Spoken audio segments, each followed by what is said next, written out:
Hey everyone, welcome back for another deep dive.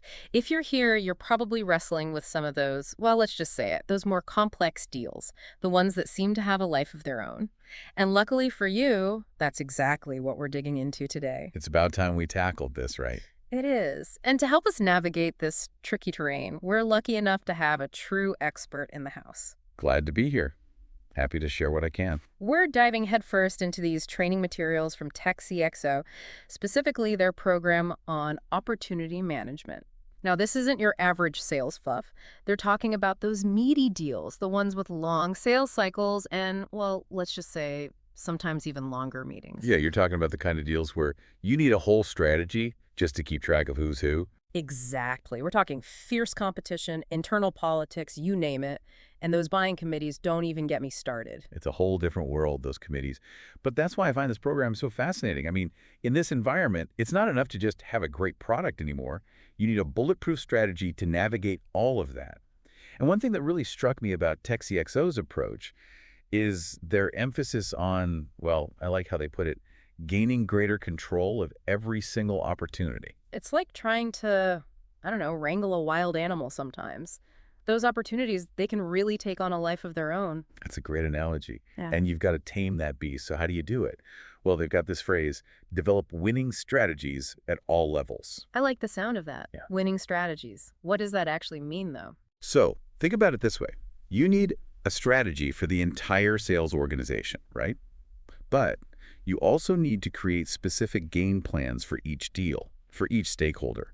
You're thinking several steps ahead at every level. Oh, I see. It's like you're playing 3D chess while everyone else is just trying to remember how the pieces move. And here's the other thing that's so critical. They talk about creating a common language for everyone involved in the sales process. I mean, everyone, from your sales reps to the account managers, even your partners. Because if you're not all on the same page, well, you know what happens. Oh, believe me, I've been in those meetings where it feels like everyone's speaking a different language. It's like herding cats. Exactly. And that's a recipe for disaster, especially when you're dealing with those larger, more complex deals.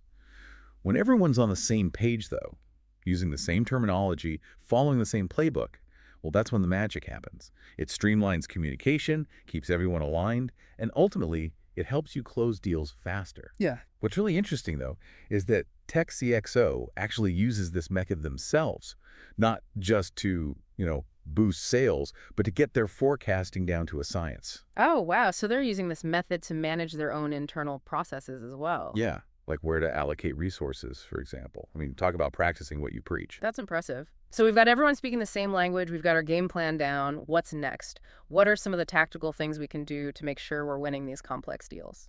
Well, one of the things TechCXO really emphasizes is the importance of building political navigation skills. Ooh, political navigation skills. So it sounds a little bit like we're, I don't know, running for office or something. What does that actually mean in the world of sales? Well, think about it this way. Every organization has its own kind of ecosystem, its own internal politics, right?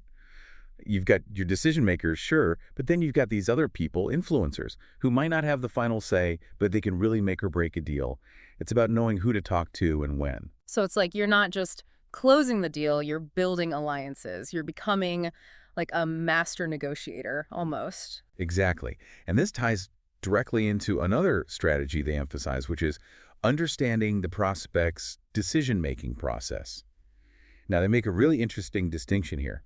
They say you need to map out both the formal process and the informal one. The formal and informal. Now that's interesting. Tell me more about that. So the formal process, that's the easy part, right? It's the official steps, the approvals, all of that. But then there's the informal side. Huh. Side deals, the whispers in the hallways, all of that stuff. And frankly, that's where the real decisions often get made. It's like you've got to read between the lines, maybe even do a little detective work to really understand what's going on behind the scenes. Right, it's all connected. And while you're navigating all of that, you also need to be smart about how you're managing your time and your resources.